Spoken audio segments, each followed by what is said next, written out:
Sigrid Aaland, had $1.85, a cracked leather satchel, and 4 months before the Montana winter would make surviving without shelter a theoretical exercise rather than a practical one. Her husband Lars had died in June, a butte mine collapse, fast and without warning, the way those deaths always came. By July, her brother-in-law Ivar had arrived from Minnesota with a lawyer and a document. The mining claim Lars had filed the previous spring had been registered in both brothers' names, or so the document said, and with Lars gone, the surviving partner held full rights. Sigrid had asked to see the original filing. Ivar had said it was in Helena with the lawyer's office. She'd asked why Lars had never mentioned a shared claim. Ivar had looked at the floor and said his brother had been a proud man who didn't like to discuss such things. She didn't know if that was true. She knew it might be.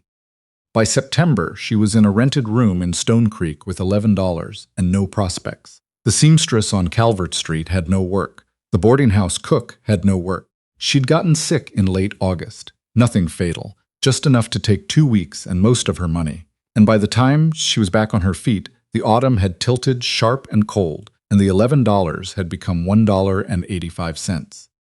She saw the notice tacked inside Drummond's Feed and Dry Goods on a Wednesday afternoon. It was handwritten on brown paper in the kind of plain block lettering that meant the writer had been more interested in being understood than in being impressive. Wanted, reliable help for winter preparation and early calving, room and wages. Must be capable of hard work in hard conditions. No exceptions. Norris Ranch, 14 miles north of Stone Creek. Inquire at the ranch directly. See Norris. She read it twice. Then she went back to her room and counted her money again, which told her nothing she didn't already know. The next morning, she walked north. The road was mostly a suggestion. 2 wagon ruts pressed into the hardpan that the October winds kept erasing and reestablishing depending on the day. Sigrid kept her eyes on the line of mountains to the west, and her scarf pulled up over her chin. The cold here was different from Minnesota, where she'd grown up. Minnesota cold was wet and heavy. Montana cold was dry and thin, and had a way of getting inside a coat without anyone noticing until the shivering had already started. Her boots had been resoled once already, and needed it again. The left heel caught awkwardly on the rough ground, and by the 5th mile she had adjusted her stride to compensate, and by the 10th she had stopped thinking about it, which her father would have recognized as the point where stubbornness takes over from sense, and would have approved of. Her father had farmed outside Stavanger before coming to America. He'd taught her to read weather from the shape of clouds, to read soil from the color and weight of it in her hand, to read a fence line from the set of the posts and know what the winter would do to it. He'd said that in Norway they called it bondekunskap, farmer's knowledge, and that it was not a lesser kind of knowing than any other, just a different one. She thought about that on the long walk north. Norris Ranch came into view gradually, the way things did on open land. First a windmill, turning slow against the pale sky. Then the dark line of a corral fence.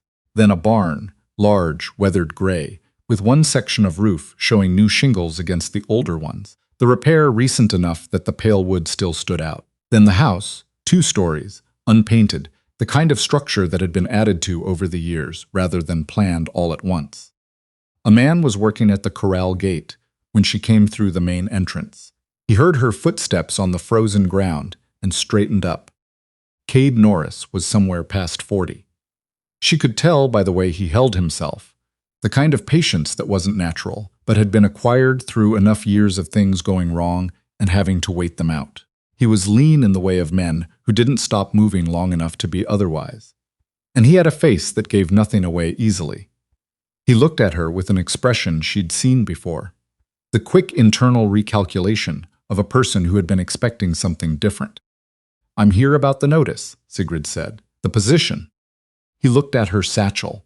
He looked at her boots. He looked briefly at the sky to the northwest, which had the particular gray-green quality that meant weather was thinking about arriving. "The notice said hard work in hard conditions," he said. "I read it. It's cattle work, fencing, feed hauling. I know what cattle work is. My father ran 40 head in Minnesota for 12 years. She kept her voice even. "I'm not asking you to believe me before I've done anything. I'm asking you to let me show you." He looked at her for a moment with the expression of a man deciding something he wasn't comfortable deciding. Then he looked at the sky again. "Storm's coming in by morning," he said. "Maybe sooner." "Southwest wind shifted north about an hour ago," she said. "It'll be here before dark." He turned back to her, and something changed in his face. Not quite surprise. More like the adjustment a person makes when they've been given more information than they anticipated. "The room is off the kitchen," he said finally. "Used to be a storeroom. It's small." "That's fine. Wages are $5 a month, board included." "Acceptable." A pause. The windmill behind him turned in a gust. "I have a son. He's 9. He keeps to himself mostly." "I won't crowd him." He nodded once, the nod of a man closing a transaction he still wasn't sure about. "Come inside then. I'll show you the room." "I can start now," she said. "There's still 2 hours of light." He looked at her for a moment. Then something moved at the corner of his mouth, barely enough to count. "All right," he said. "Come on." The room was exactly what he'd said, small, with a cot and a single window facing north. Sigrid set her satchel on the cot and sat on the edge for 30 seconds exactly, letting her feet rest without the boots. Then she put the boots back on and went to find what needed doing. The kitchen was large and functional and slightly chaotic in the way of households run by someone who cooked because they had to. 3 cast-iron pans on the wall, 2 of them showing rust at the rims. A bin of oats that hadn't been covered properly and had drawn a mouse or two, from the evidence. Dried herbs hanging from the ceiling beam. What looked like sage, and something she couldn't identify from the state it was in. A boy was sitting at the kitchen table when she came in. He was small for 9, with dark hair and his father's stillness, but his face was softer, still holding the roundness of a younger child, even as his eyes held something older. He watched her come through the door without saying anything. "Hello," Sigrid said. "Hello," he said. "Quiet, careful." "You must be Finn." "Yes." He turned a tin mug in both hands. "My father said someone was coming to help." "That's right." He looked at his mug. "He didn't say it would be a lady." "No," she agreed. "I expect he didn't." Finn seemed to think about this for a moment, then said in the tone of reporting a neutral observation, "He doesn't always say everything." "Most people don't," she said. She moved through the kitchen without asking, finding the flour sack, the bean crock, the salt tin. "Have you eaten today?" "Pa made something this morning." "What about tonight?" A small shrug. Sigrid found a pot, found water, found dried beans behind the lower cabinet. "I'm going to make soup," she said. "You don't have to talk to me while I do it." Finn watched her for a little while. Then he set down the mug and went quietly upstairs. The storm came in faster than she'd told Cade it would. She'd said before dark. It was before dinner. Cade came in through the back door, stamping mud and ice from his boots, and stopped when he smelled the soup. He stood for a moment, not saying anything. Then he went to the basin and washed his hands with the methodical focus of a man who'd done the same motion 10,000 times. "Wind's picking up wrong," he said. "Northeast now." "I know. I was watching it from the window." She stirred the pot. "What's most exposed on the ranch right now, if the storm runs bad tonight?" He was quiet for a moment, and she could feel him recalibrating, the same small internal adjustment she'd noticed at the gate, the adjustment of a person who keeps expecting one kind of conversation and keeps getting a different one. "Got 6 heifers in the east pasture I haven't moved," he said slowly, "and a section of fence on the north run that's been loose since September. I can help move the heifers before it gets dark," she said, "if we go now." He looked at her. "You just walked 14 miles. The heifers don't know that." He held her gaze for one more moment. Then he took his coat back off the hook, the one he'd just hung up. "All right," he said. "Let's go." They moved the heifers in the last thin hour of light, working in near silence the way you had to in that kind of cold, saving breath, staying efficient. Sigrid had learned that about working with someone. The first hour was the audition, and silence was the only honest currency. You couldn't perform competence in silence. You either had it or you didn't. By the time they got back inside, the snow was coming sideways off the mountains, and Finn had built up the stove fire without being asked and had the coffee on. He was sitting at the table reading, and he looked up at his father's face. and then at Sigrid's, and then at the window. "Did you get them in?" he said. "All 6, Cade said. He pulled off his gloves. His hands were red from cold. Finn looked at Sigrid. "Was it bad?" "It'll be worse by morning," she said. "Tonight was the easy part." She poured coffee and set a cup in front of Cade without asking. He looked at it. Then he looked at her. "Finn put the coffee on," she said. Cade looked at his son. Finn had gone back to his book, but she saw the almost invisible straightening in the boy's shoulders, the small, barely perceptible adjustment of a child who has been noticed. The storm ran 2 days. She sewed. She sorted the pantry, which told her something she hadn't wanted to know. The stores were low. Not dangerously so, not yet, but low in the way a frayed rope wasn't yet broken. You could see the weak point, and you knew what came next if nothing changed. The root vegetable bin held barely a bushel of turnips, and some dried parsnips past their best. The grain crock was 2/3 full. For a ranch wintering 3 people through a Montana cold season, it was thin. On the second afternoon, Cade found her standing in the pantry doorway. "Counting things," he said. "Your stores are light for the winter. It's been a dry year." He leaned against the doorframe. "I usually buy from the Peterson place when I'm short. They run a good operation to the east." "Do you trade with them? Labor for goods?" He looked at her with that expression again, the recalibrating one. She'd noticed she looked for it now, without meaning to. "I manage on my own mostly," he said. "I know," she said. "I can see that, but managing alone has limits." He was quiet for a moment. "I'll look into it," he said, and she recognized this as the most he'd offer for now, which was enough. That evening, after supper, Finn came and sat across from her while she mended one of his wool socks, worn through at the heel. He watched her needle for a while. "Did you lose someone?" he said, very quiet. He wasn't looking at her. He was looking at his hands. "My husband," she said, "in June."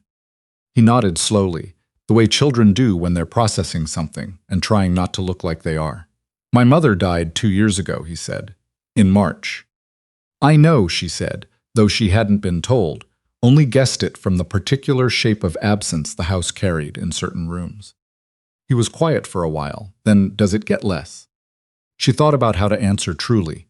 "It gets different," she said. "You grow around it. It doesn't shrink exactly, but you get bigger." She paused. "Does that make sense?" He considered this with the gravity he brought to most things. Then he nodded. "Okay," he said. He stayed at the table until she finished the sock. He took it and went upstairs, and she sat alone in the lamplight for a moment, thinking about the particular quality of a silence that meant something was beginning, slow and tentative and real. The week after the storm, she began mapping the valley the practical way she always did with new places. She'd learned from Cade that there were 2 other ranching families within 5 miles. The Pedersons to the east, 2 brothers and their wives working a shared operation they'd built over 20 years, and the Hawthorne family to the north, a husband and wife and 3 half-grown children, out from Iowa 3 years ago, still in the lean years of making raw ground into something.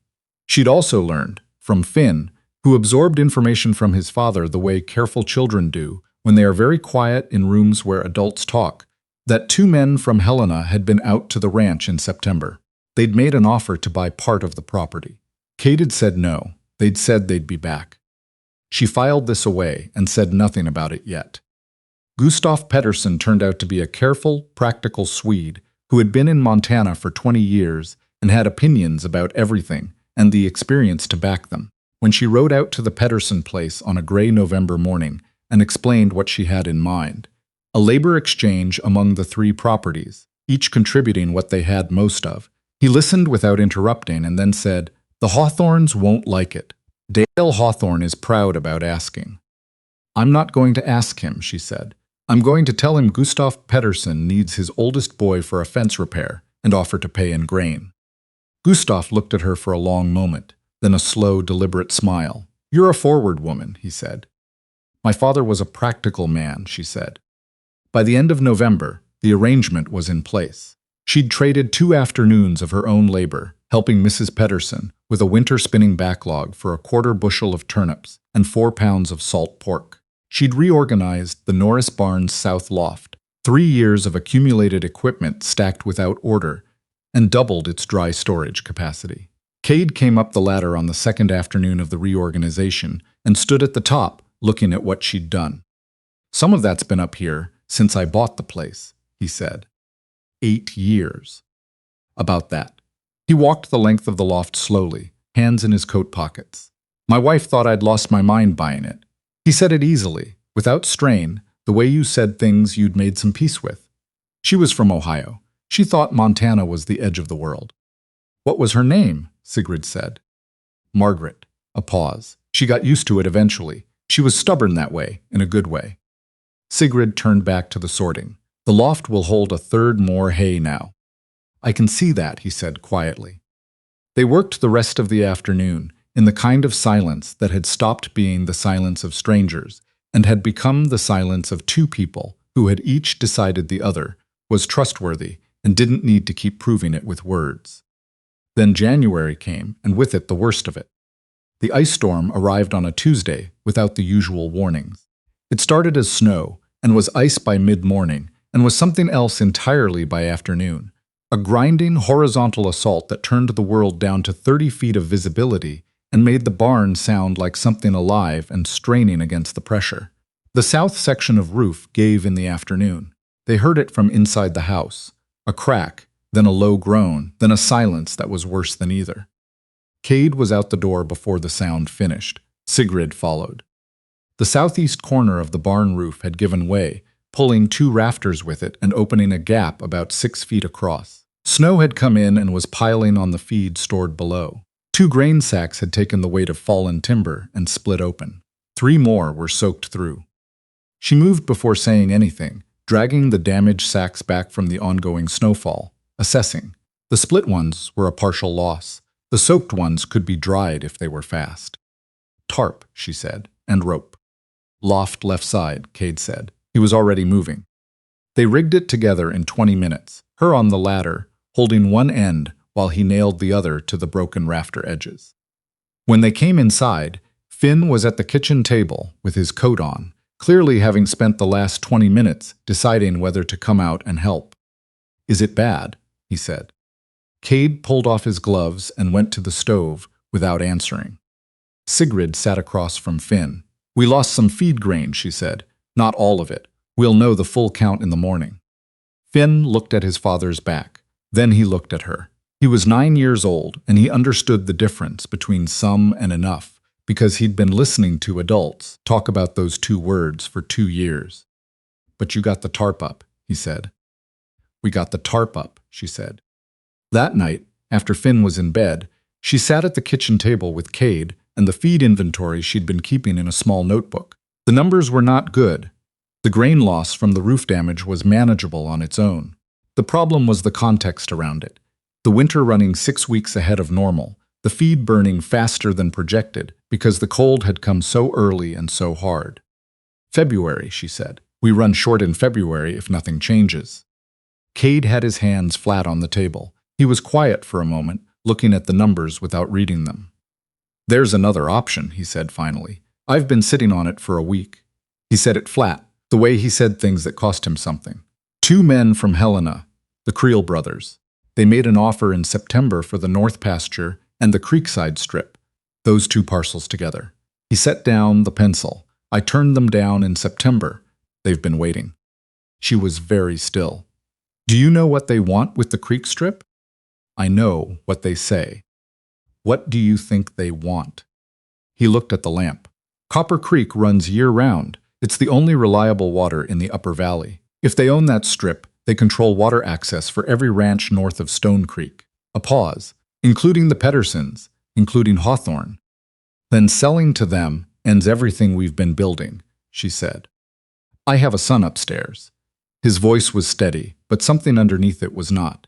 "I've been holding this ranch together for 2 years since Margaret died. I know what it would mean for the valley. I also know what it means for Finn if I lose everything." He rubbed a hand over his face. "There's no clean answer." "I know there isn't," she said. She put her hands on the table. "Give me 2 weeks before you call them. 2 weeks." He looked at her. "I have an idea," she said. "It's not finished yet, but it's real. Let me work it through before you make a decision you can't take back." He was quiet for a long time. In the way he was quiet when he was actually sitting with something, rather than just waiting to respond. Outside, the wind pressed against the house, with the patience of something that had all winter. 2 weeks, he said. She told him the idea. The old way her father had built communal food stores in Norway, a shared earth cellar, dug deeper than what she'd seen in Montana, insulated differently, built for cold that actually came rather than cold that someone had assumed would come. Done right, it extended the life of stored food and feed by 5 to 7 weeks minimum. If the 3 properties pooled their remaining grain stores into one properly built, properly managed cellar and rationed through a shared system, the math changed. They could get to March. You're asking the Pedersens and Hawthorns to hand over their grain into a store they don't control, he said. I'm asking them to trust a system, she said. There's a difference. He looked at her for a long moment across the lamp. All right, he said. Try the Pedersens first. If Gustav is in, Hawthorne will follow. That's been the pattern in this valley for as long as anyone can remember. Gustav agreed over a cup of coffee the next morning, with one condition. The cellar had to be built on Norris land, not Hawthorne land, because Dale Hawthorne couldn't keep the secret, and she needed this built before the Creel brothers heard about it. She'd already been thinking the same thing. Getting Dale Hawthorne himself was harder. He was not a bad man, but he'd come from Iowa with an idea of himself as a provider, and had spent 3 years watching that idea get tested in ways he hadn't anticipated. He sat at his kitchen table while she explained the arrangement, and his wife Eleanor sat across from him, and Eleanor's face said, "We need this in the clear language of women who have been stretching too far for too long." Sigrid didn't push Dale. She let Eleanor's face do the work. He agreed on the 3rd visit. The cellar took 9 days to build, working in frozen ground that had to be fire-warmed at night before it would yield another foot of depth. She did most of the night watches herself, sitting in the shallow excavation in the dark, feeding small fires to soften the ground, watching the stars and listening to the ranch sleep around her, thinking about her father's voice, explaining that the earth gave up its cold if you asked it patiently. She thought about Finn asking, "Does it get less?" and the way his shoulders had straightened when Cade noticed him. She thought about the look that crossed Cade's face sometimes when he thought she wasn't watching, the particular expression of a man who had been braced for a long time and was cautiously, slowly beginning to unbrace. Dale Hawthorne showed up on the 6th day, unasked, with his oldest boy and 2 shovels, and worked from sunup to mid-afternoon without saying much. When he left, he shook Cade's hand at the gate. Cade told her about it that evening, neutrally, but she caught the look on his face. The Creel brothers came in person on a Thursday, which told her they had been watching the calendar. 2 men in a good buggy that was impractical for the roads, and had clearly been chosen for what it suggested about its owners. One was heavyset and talked like a man accustomed to being agreed with. The other, Creel himself, she thought, from the way the first deferred to him, was quieter, watchful, the kind of man who filed things away. She was in the yard when they arrived and didn't move. "The offer's been revised," the heavy one told Cade. "Given the winter conditions, the property's carrying more risk than it was in September. The new number reflects the reality of the situation." "My answer hasn't changed," Cade said. "A man in your position. My position is that this ranch isn't for sale. I've said it in a letter and I'm saying it now. I'd appreciate you not coming back." Creel, the quiet one, looked at Sigrid while his partner kept talking. He looked at the barn, at the organized yard, at the cellar frame taking shape across the property. She watched him look and read what he was reading, and said nothing. They left. Cade watched the buggy go until it disappeared. "They'll try something else," she said. "I know." What they tried was a survey. She heard about it from a Stone Creek man named Arlo Fitch, who worked in the county assessor's office, and had mentioned it, almost in passing, to Gustav Pedersen during a card game. A preliminary survey had been filed with the county clerk, showing the Copper Creek boundary running 40 yards east of where the existing property maps placed it, which would, if accepted, put the primary water access point entirely outside the Norris boundary. She brought it to Cade that same night. "A survey can be challenged," she said, "but you need the original land grant document, the federal filing from when this land was first claimed. A county-level survey cannot overturn a federal land grant without a federal process. That takes years and requires demonstrating an error in the original federal document. Their filing doesn't survive a formal review if the original grant is sitting on the other side of it. He looked at her across the table. How do you know land law? My father spent 3 years fighting a boundary dispute in Minnesota, she said. I was 12. I learned to read the documents before I learned to read ledgers. Arlo Fitch turned out to be a careful, conscientious man who believed his office existed to serve the public rather than to be used against it. He found the original federal land grant in the county records, the creek boundary unmistakable, predating any survey Creel could file. He helped her draft a formal response citing the original document. The response went into the public record on a Wednesday. 12 days later, the Creel brothers sent a letter. They were withdrawing their offer for the Norris property and wished Cade well in his future endeavors. The language was polished and gave nothing away, but the meaning was plain. They had gone where the resistance was softer. She read the letter twice in the yard. Then she went inside and started breakfast. Spring came to the valley the way it always did in Montana, not all at once, but in the slow, reluctant way of something that has been holding very still for a long time and is finally allowing itself to move. The light changed first. Then Copper Creek ran high with snowmelt, cold and clear and loud against its banks. Then the grass came up green and fast in the low pasture, and the cattle moved into it like people entering a room they'd been locked out of all winter. She planted the kitchen garden in April, and Finn helped her, and he was not, she would be honest about this, a natural gardener. He put the seeds too deep and had to be shown twice how far down was right. But he stayed with it, row by row, working beside her in the spring sun without complaint. My mother had a garden, he said, somewhere in the middle of the second row. I know, she said. There were some of her markers in the bed when I cleared it. I kept them. They're on the east wall now, where the morning light hits. He looked at her. I saw them, he said, last week. She kept working. Thank you, he said, quiet the way he said things that mattered. They were hers, she said. They belonged somewhere. He nodded and went back to pushing soil over seeds, and they finished the row and started the next one, and the morning went on around them.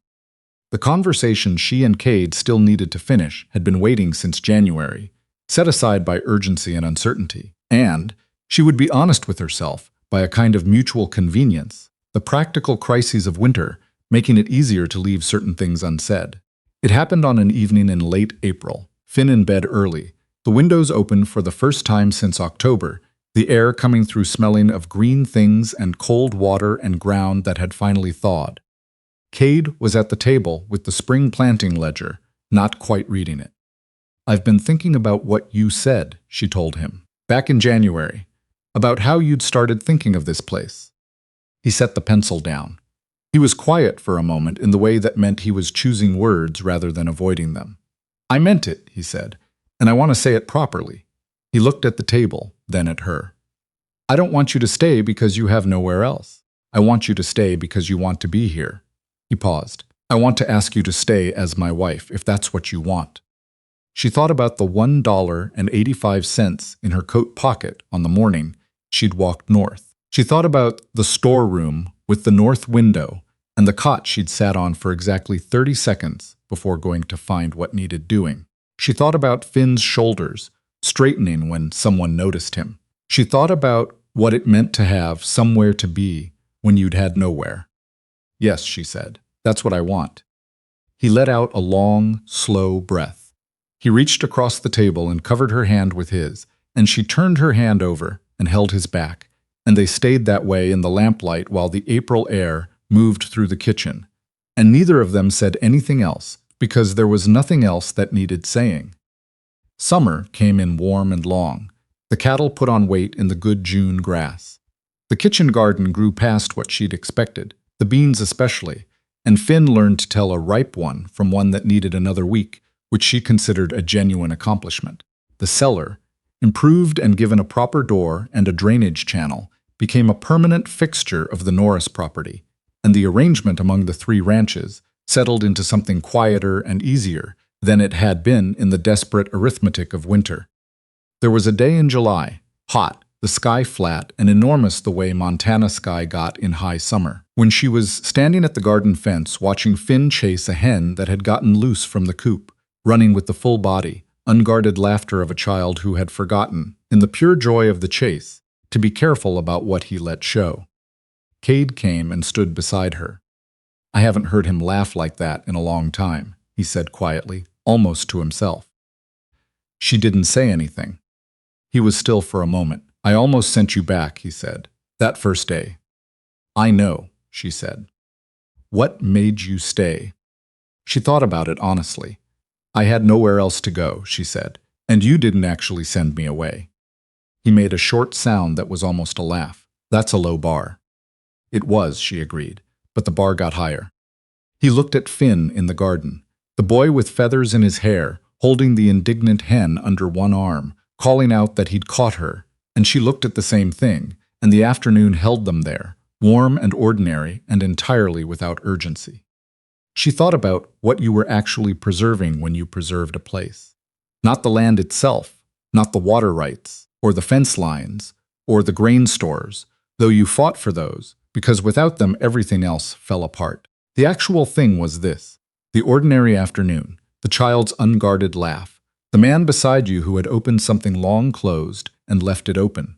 The accumulated weight of days that hadn't felt like much at the time, assembled into something that looked, after a while, like a life being lived.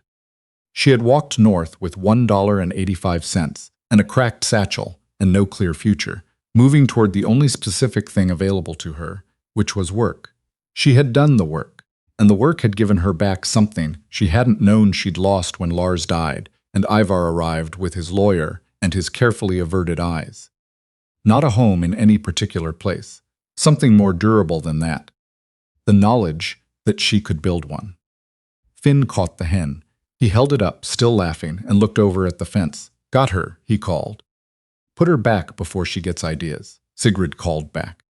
He turned toward the coop, the hen tucked under his arm, objecting loudly, the afternoon going on around him, warm and unhurried, and Sigrid turned away from the fence and went back to the kitchen, because supper wasn't going to make itself, and there was still work to do. There always was. She had finally stopped minding that.